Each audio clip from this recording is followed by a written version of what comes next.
Hello, folks. My name is Dave. I'm a second year student here at Conestoga College, and I'm currently working on a side project to show my rigging skills. Side project's an important thing to mention because despite being a student, Conestoga did not say, "Hey, Dave, why don't you go and build and rig a licensed character like Bumblebee," which is a Hasbro product and I am only using for non-profit purposes. So the reason I did that is because I did want to challenge myself, and this seems to have done it. It allows me to use all my skills. So I'm going to show you how it works from bottom to top. So starting right off with the feet. The feet are IK set up. Got their little stippy steps. The knees, of course, are pivot, got their own points. Like so. On top of that, each of the feet have their own tippy tap, their own tilt, and their own twist. Now, because the foot is actually one piece due to the robot build, I didn't put in the heel rotate because of the fact that the rotate on the foot control has the same effect and redundancies, etc., etc. For the hips, we've got their own separate movement, which of course bring the feet back and forth as well. There's also a connection to the main body. All right, hurt. The sound effects are necessary for this to work, by the way. So, now, thank you very much. Thank you. For the, we'll go up to the clavicles. Clavicles move the arm. A spin here. They do great here, but right now in IK mode, it does kind of hold still because it's trying to keep track of where this is. Wow. And just like the knees, the elbows, of course, got their whole different. Look at the back here again.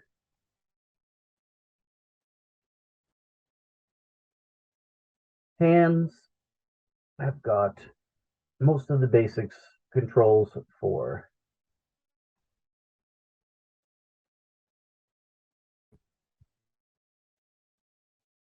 moving about.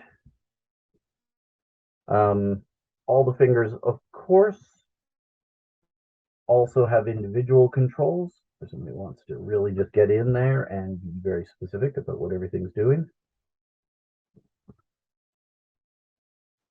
But of course, we also can switch from FK over to, or sorry, from IK over to FK for some more control.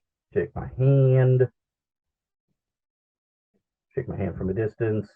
And again, with the clavicle, when we're in FK, we get much more tilt to them. Coming up to the head. Hey, how's it going? It's kind of like a potato up there, but we're not here for my sculpting skills. We're talking about IK. Now, the reason, of course, I chose to do a transformer is because I wanted to have some other stuff going on. So with this gear setting, we can switch over. You'll notice it turns off the controls because it brings us over to transformation mode.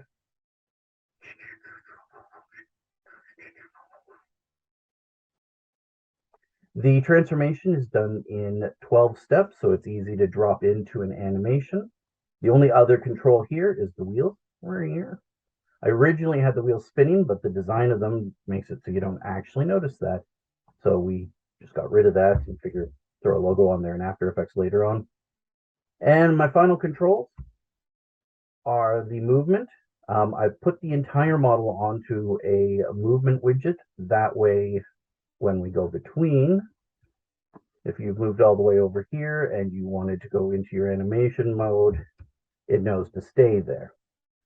But we also have the God node, which allows me to just, snap it all right back to where it belongs.